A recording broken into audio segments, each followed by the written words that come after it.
La Caisse d'épargne Île-de-France, fière de soutenir toutes les femmes, vous présente Sud Radio, Destin de femme, Judith Belair. Bienvenue à toutes et à tous dans Destin de femme sur Sud Radio, votre rendez-vous du samedi à 13h30 inspiré du livre de Valérie Pérez. En cette journée de la femme, rappelons, c'est important que le féminisme doit tous nous lier et non nous cliver, car être féministe, c'est être universaliste. Et puis une autre nouvelle importante, on vient de passer cette semaine le cap des 1 million d'abonnés sur YouTube. Merci à tous pour votre engagement, votre fidélité, c'est la fête sur Sud Radio, parlons vrai. Alors aujourd'hui, pour cette journée spéciale, je suis contente de mettre à l'honneur Elisabeth Offray, qui est directrice des relations extérieures et des partenariats de la CMA Île-de-France, et évidemment aussi une femme engagée tant dans son parcours professionnel que dans les valeurs qu'elle véhicule. Bienvenue sur Sud Radio, Elisabeth. Bonjour Judith. Bonjour. Sud Radio, Destin de femme, Judith Belair. Alors, je vais vous poser les questions usuelles de cette émission, Elisabeth. Quelle est votre définition du féminisme ? Une excellente question. Définition du féminisme. Je vous avoue que je me suis jamais posé la question, en fait. Ah bah, tant mieux. S'il y avait une définition du féminisme. Je me suis toujours dit que les hommes et les femmes étaient à la fois complémentaires et égaux. Donc, je suis née, en fait, en plus, à une époque où le féminisme portait des valeurs qui aujourd'hui sont, à mon avis, installées pour beaucoup. Donc aujourd'hui, le féminisme, c'est une valeur qui est très large. Ouais. Et on peut mettre beaucoup de choses, et où il y a des choses qui ont bien avancé, puis d'autres choses à encore mettre en place. Alors justement, qu'est-ce qui a bien avancé et qu'est-ce qu'il faut continuer à remettre en place ? Ce qui a bien avancé, c'est, je pense, l'image de la femme et de choses toutes simples comme les tâches ménagères. Moi, je suis d'une famille latine où c'était plutôt la femme qui faisait les tâches ménagères et puis l'homme qui avait ce rôle patriarcal et c'était comme ça. Et moi, j'ai vu ma maman agir comme ça. Et puis, aujourd'hui, on s'aperçoit que c'est pas le cas. Moi, dans mon entreprise, il y a des hommes qui prennent leur congé parental. Il y a des hommes qui s'arrêtent de travailler le mercredi pour pouvoir élever leur enfant. Donc, ça a beaucoup évolué à ce niveau-là. Et c'est une bonne chose. Et c'est une bonne chose. Donc les hommes, ils peuvent être féministes, en fait. Moi, je pense, oui, complètement. Donc vous avez des exemples concrets, quoi, autour de vous. Oui, tous les jours, il y a des hommes qui, tout en étant extrêmement galants, parce que c'est important d'avoir ce côté extrêmement reconnaître la place de la femme, et puis tout ce que représente une femme, avec à la fois l'élégance, la finesse. Oui, parce que c'est pas un gros mot, ça, faut le préciser, que aujourd'hui on peut être une femme libérée et rester une femme féminine avec tous les attributs entre guillemets de la femme en question. Absolument. En tout cas, c'est complètement ma vision. Et je le vois. Je voyage beaucoup dans le cadre de mon métier. Et je m'aperçois que partout où on va, l'élégance, la femme française est vue comme une femme à la fois libérée, élégante, qui représente à la fois la mode et ce côté libéré. Donc je me dis que c'est plutôt bien. Alors si vous aviez un souhait à faire en cette journée de la femme, qu'est-ce que ça serait ? Qu'est-ce que ce serait ?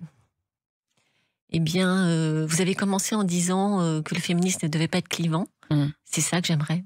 Qu'on arrête de parler de clivage et que cette notion de féminisme marque des oppositions au lieu de marquer des rassemblements. Je parle entre hommes et femmes en plus. Bien sûr. Et d'ailleurs que ça rassemble toutes les femmes aussi. Absolument. Ça, c'est important. Oui.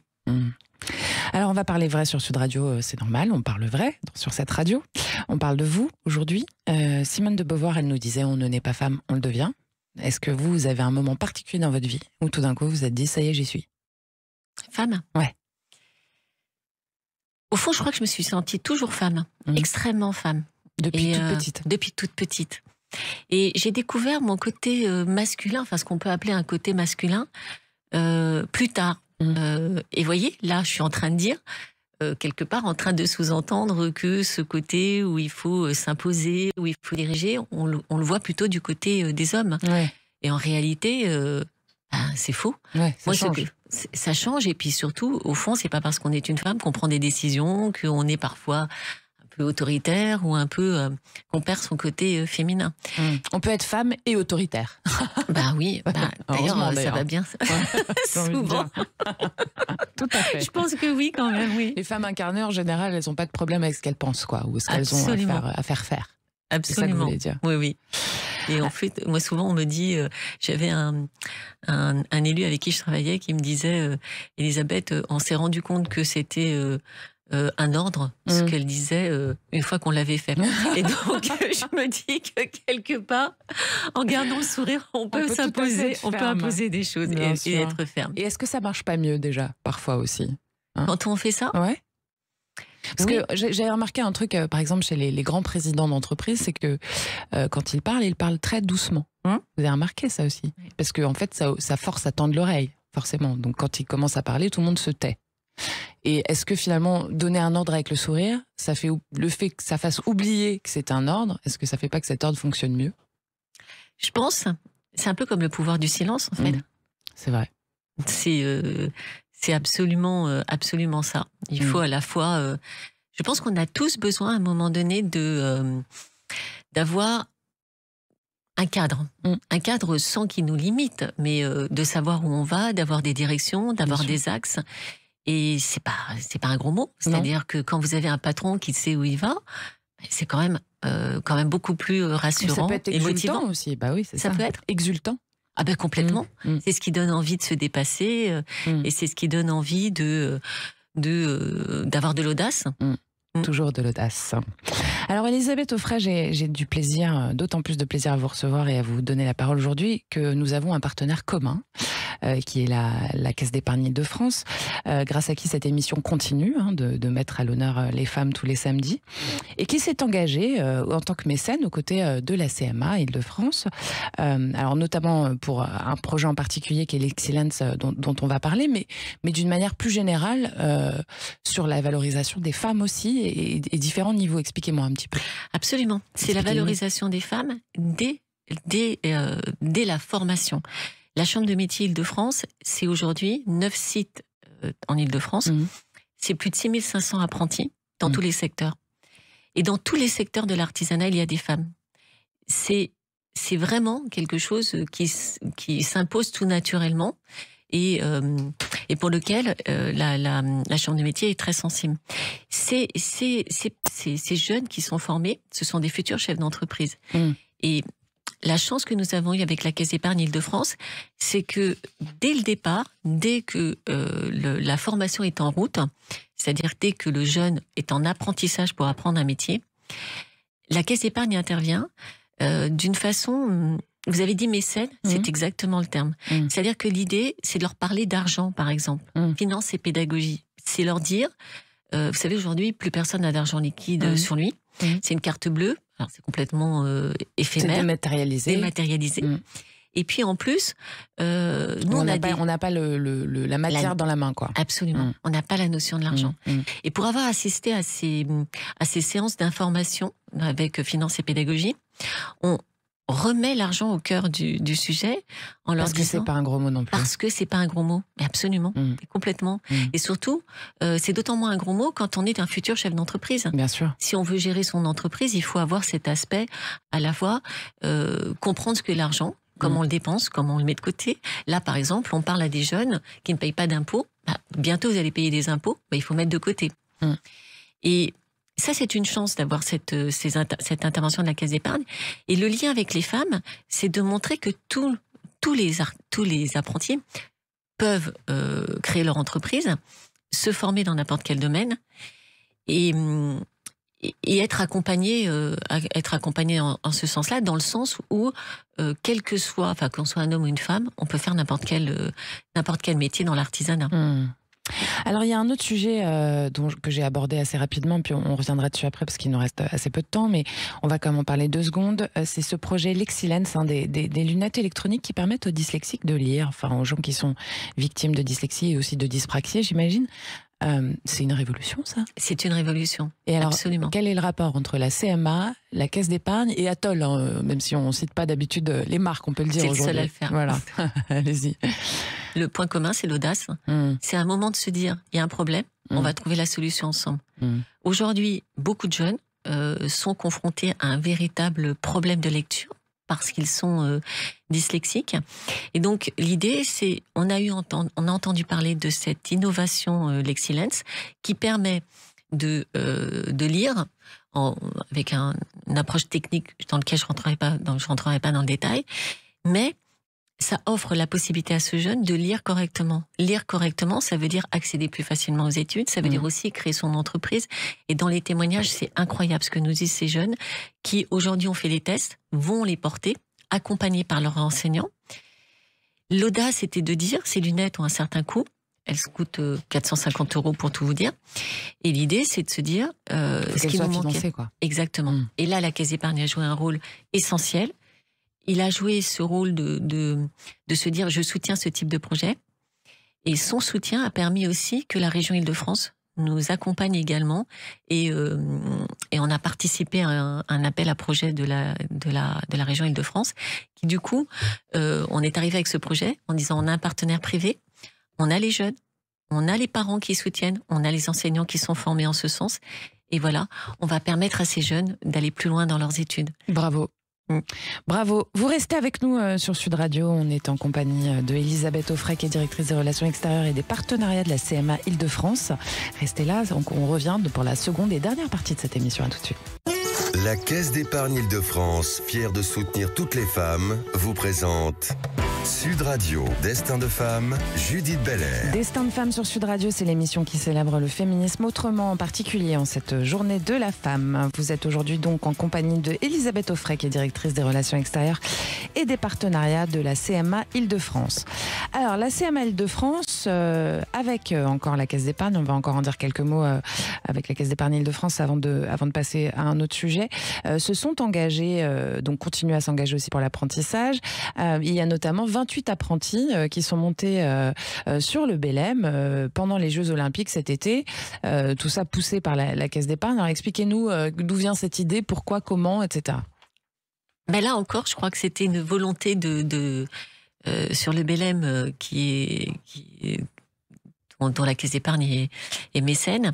C'est plutôt des jeunes en insertion qui ont l'habitude de monter. D'accord. Et là, le challenge, c'était de se dire, il faut promouvoir l'apprentissage. Vous savez, on n'en parle pas suffisamment de l'apprentissage et de l'ouverture que ça représente pour les jeunes. Il y a aujourd'hui, si on prend rien que nos CFA, 50 métiers, 80 diplômes, avec 95% de chances de trouver un emploi. Et 80%, c'est énorme. C'est énorme. Et c'est rare en plus, c'est plus rare. C'est-à-dire qu'il y a des gens qui font des dizaines d'années d'études aujourd'hui qui ont du mal à trouver, effectivement. D'ailleurs, on les retrouve de plus en plus dans l'artisanat. On pourrait en parler aussi. On s'aperçoit qu'il y a beaucoup de reconversions dans l'artisanat. Je pourrais vous citer des exemples qui vous étonneraient.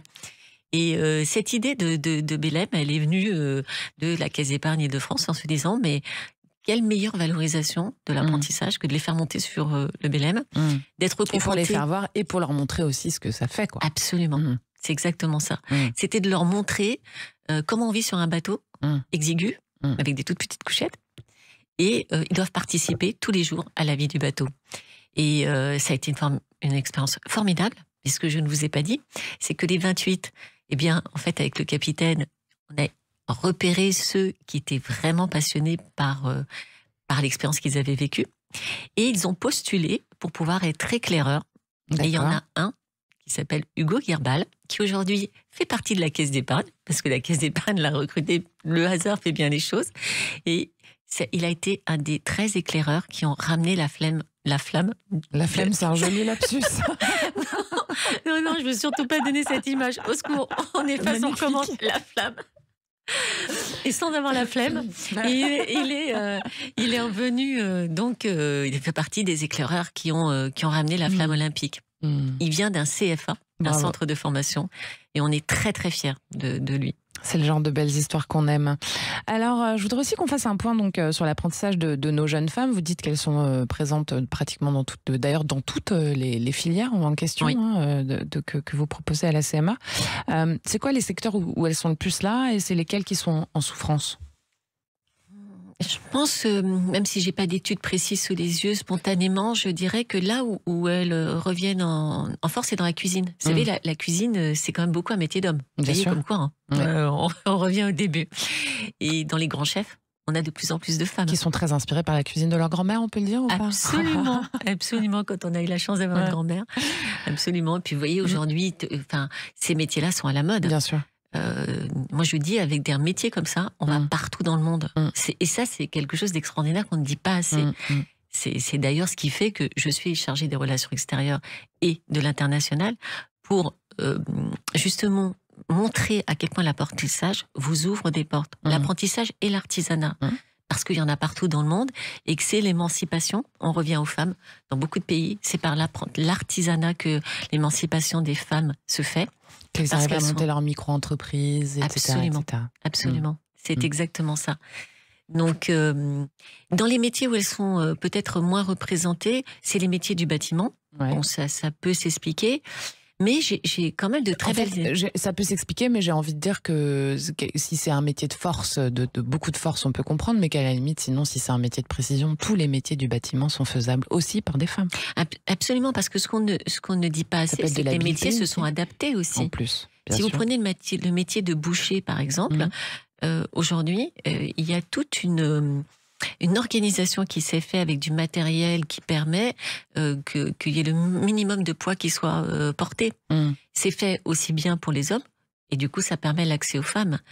En boucherie, on a des femmes. Dans les secteurs du bâtiment, en plomberie, on a des femmes. Et elles s'y sentent bien, j'ai l'impression. Parce que l'image de ces métiers dits masculins a beaucoup évolué aussi. Hein. Ça leur a donné envie, notamment grâce à la médiatisation. Mais qu'est-ce qui fait qu'à un moment donné, ça a changé? C'est la libération de la parole? C'est les nouvelles générations? J'ai le sentiment que ce sont beaucoup des métiers que l'on choisit. Et ça, c'est la différence. C'est-à-dire que c'est des métiers que l'on choisit, où on gagne sa vie. Et au fond, on se dit, pourquoi pas moi? Et j'ai l'impression que chez la jeune génération, enfin même la très jeune, ils n'ont pas justement... Moi, franchement, il y a quelques années, on m'aurait dit je deviens maçonne ou je deviens... Tout le monde m'aurait dit, mais ça va pas. Or, aujourd'hui... Ce qui n'est plus le cas aujourd'hui. Ce qui n'est plus le cas aujourd'hui. Il y a encore du travail. C'est respecté qu'avant, quoi. Voilà. Il ne faut pas se leurrer. Il y a encore beaucoup de choses beaucoup de stéréotypes et de choses à lever. Mais... On est sur la bonne route, quoi. On est sur la bonne route. Qu'est-ce que c'est les barrières les plus persistantes, selon vous? Les a priori, je pense. L'a priori. C'est de se dire, je ne suis pas capable. L'a priori non informé, quoi, en fait. Et alors, je crois que c'est vraiment, vous avez mis le doigt dessus. La désinformation globale. La désinformation, quoi. Oui. Et c'est un problème sociétal, en fait, ça. C'est exactement ça. Je pense qu'on a plus tendance à opposer qu'à valoriser. On n'imagine pas qu'avant tout, ce qui est important dans la vie, c'est d'être heureux. Donc, quand je vous dis ça, c'est extraordinaire, n'est-ce pas? C'est John Lennon qui disait ça. Exactement. Eh bien, ça se travaille, et ça commence par choisir quelque chose que l'on aime. Et quand on choisit quelque chose que l'on aime, vous savez... on s'épanouit. On s'épanouit, et en face de vous, tout le monde vous voit épanoui, et ça se voit. Est-ce que vous avez une grande histoire de réussite comme ça d'une apprentie qui a trouvé sa route et c'était pas évident, et c'est un métier masculin, justement? Alors, l'histoire la plus incroyable, c'est que on avait fait une opération avec une université, l'université de Nanterre, pour ne pas les citer, et on a fait une opération qui s'appelait l'artisanat entre à l'université. Vous imaginez quand même, comme c'est précurseur, l'artisanat, université, deux mondes que l'on oppose. Et dans ce cadre-là, on a fait intervenir une jeune femme, plusieurs, mais celle-là m'a beaucoup marquée parce qu'elle avait fait 2 ans en université. Et puis, elle rêvait d'être couvreur. Couvreur. Et ce qui est incroyable, c'est que elle a réussi à faire ce métier-là. Elle est venue nous en parler. Alors, couvreur, pour les auditeurs, c'est ceux qui font les toits, en fait. Hein, c'est ça. Absolument. Qui vont remettre la tôle là où ça manque. Absolument. Dans la ville, à Paris. Un très beau métier. Ouais. Et en plus, c'est une technique très particulière, parce que les toits parisiens sont très particuliers aussi. Exactement. Et puis, il ne faut pas oublier que c'est les toits, c'est Notre-Dame aujourd'hui. Hein. Il y a eu du travail à ce niveau-là. Mais incroyable. C'est incroyable, cette jeune femme. En plus, ce qui m'a marqué, c'est qu'on était loin de l'image d'Épinal, en se disant, forcément, elle doit être costaud. Non, elle était toute fine, extrêmement féminine, Et moi, c'est ce qui m'a marqué le plus. C'est ne pas devenir un homme parce qu'on fait un métier d'homme. Ça, je crois que c'est sortir là du qu'on a stéréotype en général, quoi. Exactement. Comment ça s'est passé pour vous, en quelques mots, Elisabeth, dans votre milieu pro, au long de votre route? Est-ce que vous avez vous avez été confrontée à des problèmes liés à votre genre, ou ça vous est pas arrivé, ou alors vous en foutez? Parlons vrai. Je pense qu'avec l'âge, on apprend beaucoup de choses. On apprend aussi à se détacher. Moi, je voudrais dire que c'est beaucoup d'hommes qui m'ont accompagnée, qui ont cru en moi, même avant moi, et qui m'ont dit, voilà, vous êtes capable de faire ci, vous êtes capable de faire ça, qui m'ont poussée, qui m'ont amenée à ce poste que j'ai aujourd'hui. J'ai été confrontée aussi à une ou deux femmes extrêmement dures, injustes. Donc voilà, je pense que c'est intéressant. Donc vous croyez plus à la fraternité qu'à la sororité? Oui. Clairement. Mais en tout cas, c'est mon point de vue personnel. C'est clair. Je crois en effet. Bien sûr, la sororité, c'est un peu un leurre. Je ne sais pas, mais en tout cas, c'est quelque chose. C'est un mot qui, pour moi, n'existait pas il y a encore 20 ans. C'est tout nouveau comme mot. Donc, je me dis bon, c'est bien. On invente des concepts et on en a besoin dans certains cas. Mais fraternité, c'est vraiment le terme qui me vient à l'esprit, oui. Qu'est-ce que ça serait votre souhait si vous en aviez un réalisable comme ça dans l'instant? Ah, c'est pas évident, ça. En fait, c'est difficile pour moi de répondre parce que je crois que je me sens... je touche du bois parce que je suis un peu superstitieuse. Je me sens très bien dans ce que je fais et j'aime ce secteur de l'artisanat, de l'apprentissage. Donc du coup, en fait, je me dis que ça continue, qu'on le développe, qu'on ne touche pas à ce secteur-là qui a besoin de toucher encore plus de public. Aujourd'hui, qu'est-ce qui est plus triste qu'un centre-ville sans artisans? C'est vrai. Et insécure. Et l'artisanat est le premier employeur de France. Absolument. Merci beaucoup, Elisabeth Offray. Merci, Judith. Vraiment, ça a été un plaisir. On passe un message à toutes nos petites sœurs. Être maçon, être boulanger, être boucher, c'est possible. Absolument. Et toutes les infos, c'est sur cma-idf.fr. Et qu'est-ce que vous avez? Un petit message aux femmes pour cette journée En fait, moi, j'ai envie de dire, il faut célébrer les femmes tous les jours. Alors ça, j'adore. Voilà. J'adore. Moi, ça me va très bien. Tous les jours. Célébrons-nous nous-mêmes d'ailleurs. 366 jours quand il y a besoin. Allez, merci beaucoup. Merci. On se retrouve demain à 19h pour cet excellent, et puis samedi prochain à 13h30 pour un nouveau Destin de Femme. Chères auditrices, chers auditeurs, je vous embrasse. Merci à Julien qui réalise pour vous. Bye bye. Sud Radio, Destin de Femme, Judith Belair. Avec la Caisse d'épargne Île-de-France, fière de soutenir toutes les femmes.